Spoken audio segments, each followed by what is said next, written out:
리걸마인드 연구소입니다. 문재인 청와대 대통령이 추가 경정 예산안을 만들었다 하는 보도가 나왔습니다.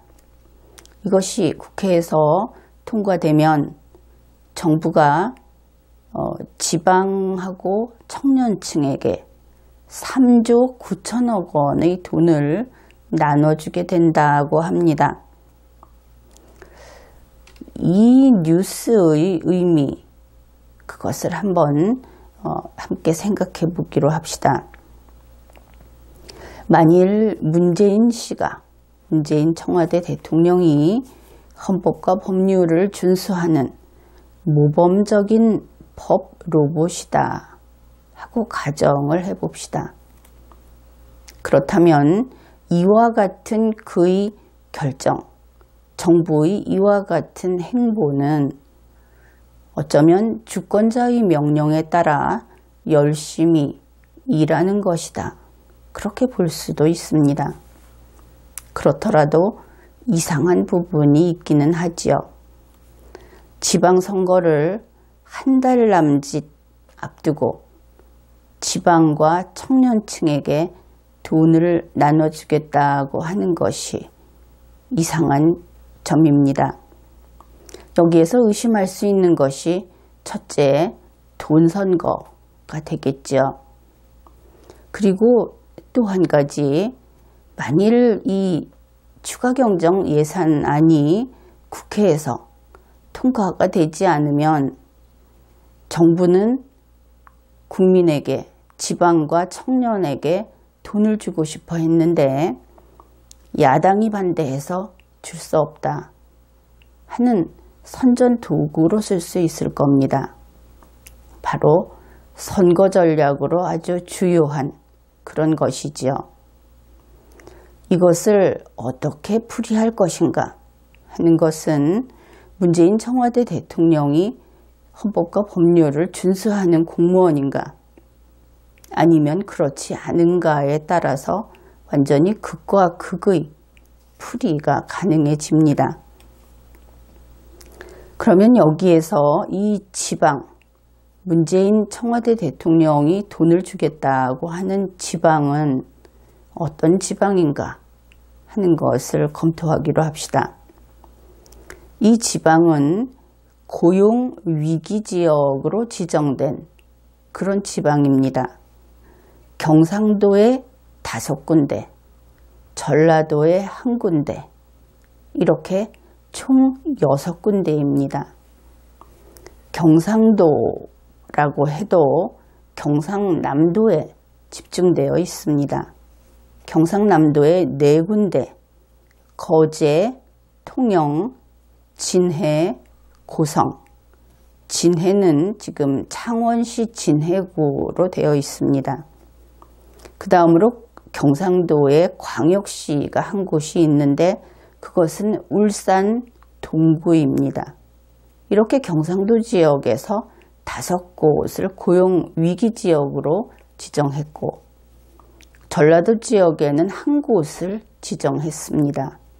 그것이 전라북도 군산입니다.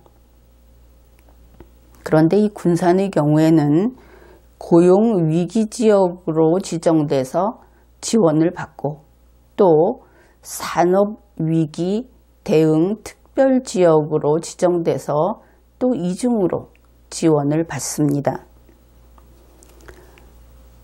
지역은 이렇게 되어 있고 그러면 문재인 청와대 대통령이 이 고용위기지역을 지정해서 추가 경정 예산안을 편성해서 그곳에 돈을 주겠다고 했는데 그러면 그의 고용위기 대책이 무엇인지 알아야 하겠죠. 설명에 따르면 이 고용위기라고 하는 것이 무엇인가? 그것은 대량의 실업사태라는 것을 보도를 통해서 알 수 있습니다. 그러면 실업이라고 하는 것은 어째서 발생하는가? 실업은 그렇습니다. 일하고 싶은 근로자, 게다가 일을 할 수 있는 능력도 있는 근로자가 있는데 그가 일할 기회가 없는 것이죠. 이런 경우를 실업이라고 이야기를 하고 지금과 같은 예로는 대표적인 것이 해고 같은 것이 있습니다. 그러면 해고라고 하는 것은 어떻게 해서 발생하는가?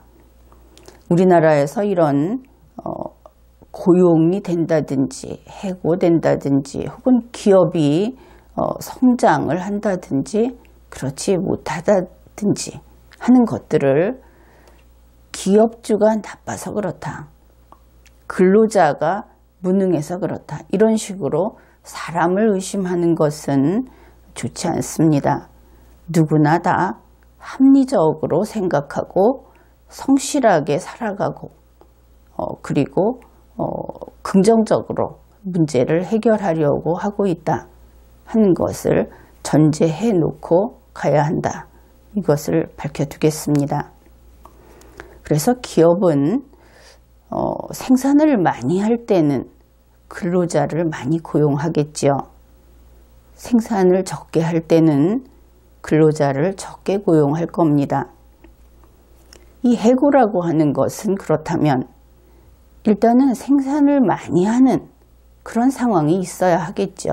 근로자를 많이 고용하는 생산을 많이 해서 근로자를 많이 고용을 했는데 상황이 변화해서 생산을 적게 하게 되는 바로 그런 일이 생겼다고 우리가 생각해 볼 수 있는 겁니다. 생산을 적게 하게 되면 일할 사람이 당연히 조금 필요하겠지요. 그런데 그렇게 된다고 해서 바로 해고하지는 않습니다. 적어도 장차 앞으로도 계속 생산을 적게 하게 될 것 같다. 이러한 예측, 그것이 어느 정도 확실시 될 때 해고하게 되는 것이죠. 사람을 해고하고 다시 고용하는 일도 역시 그렇게 쉽지는 않고 비용이 드는 일이기 때문에 그렇습니다. 따라서 내일도 생산을 적게 할 때 그때 오늘 해고하게 된다. 이렇게 시간과 연결시키면 이런 식으로 정리할 수 있습니다. 여기에 대해서 문재인 청와대 대통령이 내놓은 고용위기 대책이라고 하는 것은 아주 단순합니다. 그는 생산은 내 문제가 아니야 이렇게 이야기를 합니다. 생산은 정말 기업과 국가의 문제인 것이죠. 그런데 문재인 씨는 그건 내 문제 아니라고 합니다. 문재인 청와대 대통령이 관심 있는 것, 그의 문제는 바로 해고하면 안 돼 이것이죠. 그래서 그는 해고하지 말라고 외칩니다. 그러면서 해고하지 않으면 돈을 주겠다고 하는 것입니다. 이것이 바로 문재인의 대책이다. 그렇게 이야기할 수 있습니다. 이것을 좀 더 구체적으로 논의해 보기로 하겠습니다.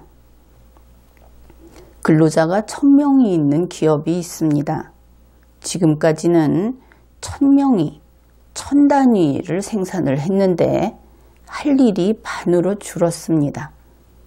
그러면 1000명 중에 500명은 여전히 일을 하겠죠. 그래서 할 일이 있는 500명이 A그룹이라고 합시다. 그래서 이 A그룹은 하루에 8시간 동안 일을 합니다. 그리고 그들이 생산해내는 생산 결과를 500단위, 전체 500단위가 나온다고 하겠습니다. 그러면 나머지 500명이 있겠죠. 이들을 B그룹이라고 합시다. 이 500명은 할 일이 없습니다. 그렇다면 기업은 어떻게 하겠습니까? 이것이 앞으로 전망이 이 상태가 계속될 것이다. 그러면 기업은 이 B그룹의 500명을 해고하겠다고 이야기하겠죠. 이때 문재인의 고용위기 대책이 가동되는 겁니다. 정부는 B그룹을 해고하지 않으면 정부가 돈을 주겠다고 합니다. 그러면 결과는 어떻게 되겠습니까? 이 기업은 어차피 주문받은 것이 생산할 것이 500단위밖에 없습니다. 그러니 A그룹만 8시간 동안 근로할 겁니다. 정부에서 돈을 준다고 해도 B그룹은 일하는 시간이 제로가 될 겁니다. 일을 안 하는 거죠. 그러면은 일을 안 하는 사람을 그대로 두고 고용 상태를 유지할 수는 없습니다. 그러니까 정부가 내놓은 편법이 이런 것입니다. 멀쩡한 사람을, 기업에서 이제는 필요 없는 사람을 그대로 두면서 급료를 지급하는 하면서 놀게 하는 유급 휴업이나 휴직을 하라고 하는 것입니다. 그러니까 회사의 기록상으로는 이 500명이 고용 상태로 나오죠. 이 회사는 여전히 1000명이 근무하는 것으로 됩니다. 그러나 실제로 일을 하는 사람은 500명 뿐이고 생산도 500단위만 하고 있습니다. 이것이 첫 번째 문재인 정부의 고용위기 대책입니다. 그 다음으로는 근로시간을 감축하든지 일자리 나누기를 하면 정부가 돈을 주겠다고 합니다. 다시 말해서 A그룹 500명이 하루에 8시간씩 일을 해서 500단위의 산출물을 내던 이 회사에 A그룹이 하루 4시간, B그룹이 하루 4시간 이렇게 일을 함으로써 결국 1000명이 생산에 참가하고 그리고 1000명이 고용 상태로 되고 그런데 생산해내는 결과 그 산출물은 500단위만 나오는 이런 과정이 되는 것이죠. 이것이 또 하나의 문재인의 고용위기 대책입니다. 그러면 이 두 가지 어느 경우나 산출물은 그저 500단위에 불과합니다. 그리고 정부가 돈을 주어서 보태주니까 결국 이 500단위 산출을 하기 위해서 들어가는 비용은 1000단위를 생산할 때의 비용이 들어가게 되는 것이죠. 그래서 이 국가 전체로 이것이 국가 전체라고 한다면 근로자 500명, 할 일이 없는 500명을 고용 상태로 유지하기 위해서 첫째 세금을 투입합니다. 그리고 둘째 세금을 투입해서 고용 상태로 만든 이 500명 B그룹은 산출물이 0단위라는 것이지요. 이 두 가지가 각각 있는 것이 아닙니다. 경제에서는 이것을 다 계산을 하죠. 그래서 문재인의 고용위기 대책은 그로 인해서 마이너스 경제로 되는 것은 200%가 돼버린다 하는 것입니다. 그러면은 결과가 안 좋다. 세금을 투입해서 마이너스 200%의 그 나쁜 경제 상태로 만든다 하는 것은 차치하고 그러면 이 세금을 투입한다고 하는 것이 우리 국민들로서는 받아들일 수 있는 것인가 하는 이야기를 해보기로 합시다. 복권 이야기를 해보겠습니다. 국민이 1만 명인 나라에서 국민 1만 명이 한 사람이 1000원씩을 내고 복권을 구매해서 그 중에 당첨자 한 명에게 1000만 원을 몰아주기로 하는 그런 그 약속을 했다고 합시다. 그래서 모든 국민이 1,000원씩 냈습니다. 여기에서 이 1,000원은 세금을 뜻합니다. 그러면 모든 국민이 세금을 내느냐, 세금을 안 내는 사람도 있지 않느냐, 이렇게 생각할 수 있는데, 오늘날, 그러니까 이 복지정책이라는 것을 채택한 이후로를 생각해 보면 세금을 안 내는 국민은 없습니다. 그래서 전 국민이 세금을 내고 있습니다. 세금을 단지 재산세 이런 것에 국한시켰기 때문에 과거에는 세금을 안 내는 사람이 있다 이렇게 이야기를 했는데, 지금은 간접세의 비율이 무시할 수 없을 정도로 높습니다. 그래서 거지도 세금을 냅니다. 그러니까 일단은 전 국민이 1,000원씩 낸다고 하는 것은 거기에는 빈틈이 없습니다. 국민 1만 명은 복권이니까 내가 당첨되면 좋겠다 하고 기대하겠죠. 그런데 이 나라의 이 복권은 추첨을 하지 않습니다. 추첨을 하지 않으면 그러면 어떻게 당첨자가 나오는가? 당첨자가 미리 정해져 있는 겁니다. 당첨자 A씨라는 사람이 이미 정해져 있는데, 그 당첨자는 문재인이 손을 잡고 도와주겠다고 약속한 사람입니다. 그리고 나중에 알고 보니까 이 사람은 복권값 1,000원도 면제받았습니다. 세금도 면제받은 것이죠. 그러면 이러한 복권 제도는 어떻습니까? 국민 10,000명 중에 1명이 이미 정해져 있었기 때문에 전체 국민인 9,999명은 처음부터 결코 기회가 없는 그런 복권인 것이죠. 이런 복권은 사기입니다. 게다가 복권에 당첨될 리가 없겠죠. 미리 정해져 있고 여러분이 문재인 씨와 손 잡은 적이 있다면 기대할 수 있겠지만 대부분은 그렇지 않기 때문입니다. 앞에서 이야기했듯이 지금 추가 경정 예산을 투입하겠다고 하는 곳도 경상남도에 집중돼 있고, 울산 동구 하나 있고, 그리고 전라도에 한 군데 있고, 나머지는 전혀 없습니다. 그러니 조금 전에 우리가 한번 이렇게 가상적인 이야기를 해보았는데, 정말 문재인이 손잡고 약속한 곳 아니면 국물도 없다 하는 것이 맞는 것이죠. 그런데 이런 식으로 현실에서도 매주 복권을 1,000원어치씩 구매하는 국민이 있습니다. 이 사람들이 정말 빈곤하고 어려운 사람들일 경우가 더 많죠.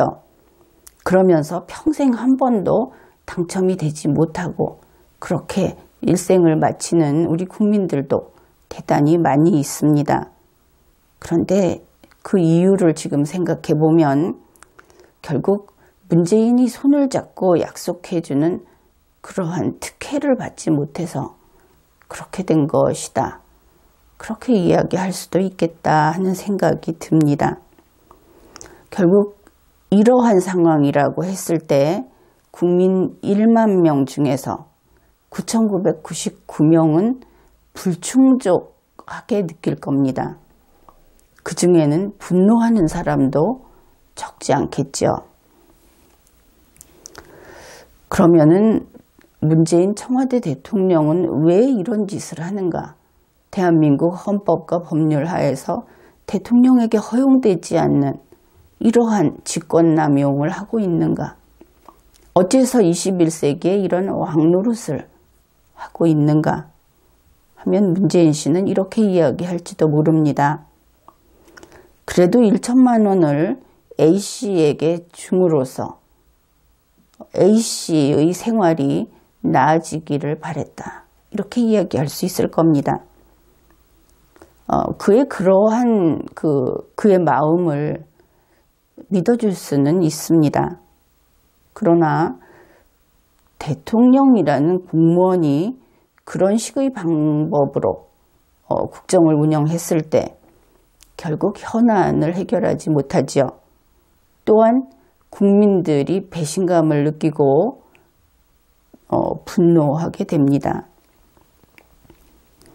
그러면은 문재인 씨의 정책은 어째서 이렇게 터무니가 없고 게다가 헌법과 법률을 위반하고 이게 아무리 보아도 20세기만 돼도 있을 수 없는 일을 질풍노도식으로 지금 벌이고 있다. 왜 이렇게 되었을까? 그 답은 무식해서 그런 겁니다. 어제 리걸마인드 연구소의 강의에서 70 더하기 70 아무리 해도 50밖에 되지 않는다 이런 이야기를 했죠. 그리고 3류 더하기 3류는 3류로 되는 것이 아니라 4류로 된다. 그런 이야기도 했습니다. 그것을 참조하기 바랍니다. 문재인 청와대 정부는 그러면은 어째서 이 근로자들에게 긴급자금을 투입해야 하느냐 하는데 이런 설명을 합니다. 그들이 생계가 어렵다. 생존권을 보장해야 한다. 그러나 이것은 사실이 아닙니다. 오래전 태안 기름 유출 사건 때 그때를 한번 생각해 보십시오. 사고가 나자마자 사람들은 이구동성으로 집에 쌀이 떨어져서 쌀이 없어서 밥을 굶는다고 했습니다. 그럴 리가 없겠죠. 우리 한국 사람들이 아침마다 빵집에 가서 갓 구운 빵을 사 먹듯이 그렇게 쌀을 준비 없이 그렇게 살지는 않죠. 그런데 문재인 청와대 정부의 이번 해명처럼 이번에는 실업자가 되자마자 밥 굶는다고 하고 있습니다. 그런데 정부가 돈 주겠다고 한 이런 근로자들, 이런 사람들 희망퇴직하면 1인당 2억씩 받는다는 보도가 나왔죠. 그들이 과연 생계까지 곤란한 그런 근로자라고 할 수 있겠습니까? 둘러보면 그들보다 훨씬 더 어려운 국민이 더 많이 있습니다. 게다가 실직자가 거제, 통영, 진해, 고성, 울산 동구, 군산에만 있습니까? 그렇지 않죠. 누가 이러한 것을 보여주고 이곳을 선택하게 했는지 모르겠지만 문재인 씨 눈에만 그에게만 그리고 그곳만 보인 것이겠죠. 그것 이외에도 문재인 눈이 제 눈이 안경이다 하는 것은 다른 경우에도 종종 확인이 됩니다. 우리 전체 국민 가운데 공무수행을 하다가 사고를 당하는 공무원 그리고 뜻밖의 피해를 입는 국민들이 많이 있습니다. 그런데 그럴 때마다 문재인 청와대 대통령이 훈장을 주거나 지원을 해주거나 하지는 않습니다. 단지 문재인 눈에 띈 사람만 훈장도 주고 지원도 해주는 것이죠. 그러면 문재인의 눈에 띈 사람, 눈에 띈 사건은 무엇인가? 그것은 언론을 통해서 이슈화된 사건, 그리고 선거 홍보에 이익이 될 만한 그런 사건, 그런 것들이 문재인의 눈에 띈 사건이라고 하겠죠. 그런데 그것만이 아닙니다. 어쩌면 가장 안 좋은 사례라고 할 수 있는데 이런 경우가 있죠. 문재인 청와대 대통령으로서 이용 가치가 있는 것도 아니고 또 그가 좋아서 훈장이나 지원을 주고 싶어서 그래서 하는 것도 아닌데 마지못해서 눈치를 보면서 그렇게 훈장을 주고 지원을 하고 손을 잡아주는 그런 경우가 또 있습니다. 그 경우에도 혜택은 가지요. 그러나 이렇게 마지못해서 국민들 눈치를 보면서 이런 일을 하는 모습을 볼 때 우리 국민들은 그냥 안타까울 뿐입니다. 탁한 것이죠. 지난해 리걸마인드 연구소 강의에서 문재인 청와대 대통령의 건강을 걱정했던 적이 있습니다. 그런데 지금 또 그 이야기를 해야 할 것 같습니다. 지금과 같이 그렇게 능력과 힘이 부족해서 한계를 느낄 때에는 빨리 사임하는 것이 좋습니다. 문재인 씨 개인적으로도 그렇고 또 우리나라 국가적으로도 그렇다. 그렇게 봅니다. 내가 왜 이런 이야기를 하는지 문재인 청와대 대통령이 좀 이해하기 어려울 수도 있겠습니다. 그래서 구체적인 예를 하나 소개하지요.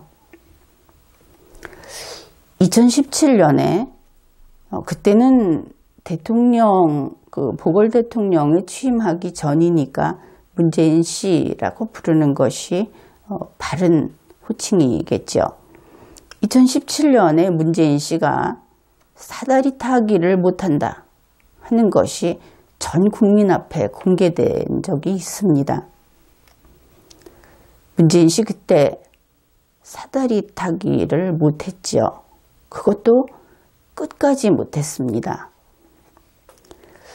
문재인 씨 자신은 사다리 타기를 안 하려고 했던 것 같은데 주위에 서 있던 사람들, 안희정 씨라든지 하는 사람들이 부추기면서 억지로 시키는 것처럼도 보였습니다.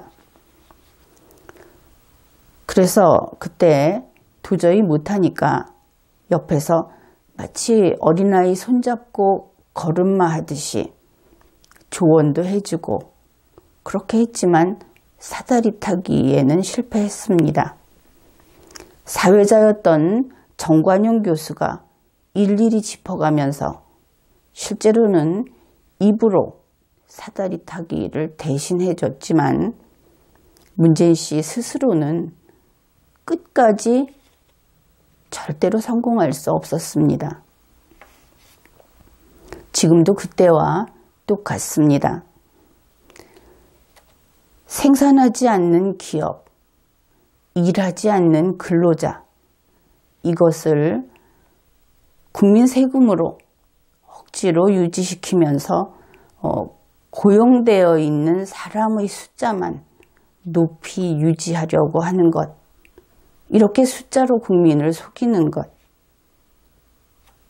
그리고 국민 세금을 번번이 또 걷고 또 걷고 추가경정 예산안이 어디 은행에 들어있던 돈이 나옵니까? 그것이 모두 국민의 세금이죠. 그렇게 해서 가령 1000명 가운데 1명에게 돈을 줘서 1명의 마음을 흡족하게 하고 나면 999명이 분노하게 되어 있습니다. 문재인 청와대 대통령의 능력과 철학은 한 60년쯤 전 그러한 흘러간 시대였다면 쓸모가 있었을 것이다. 그렇게 평가를 합니다. 문재인 씨는 사다리 타기에서도 그랬지만 지금까지 그의 국정 운영을 보면 가르쳐줘도 배우지 못하는 인간형이다 하는 것이 증명이 되었습니다. 문재인 청와대 대통령, 이제 손 놓을 때가 왔습니다. 스스로 사임하십시오. 이번 회에는 여기까지 하겠습니다.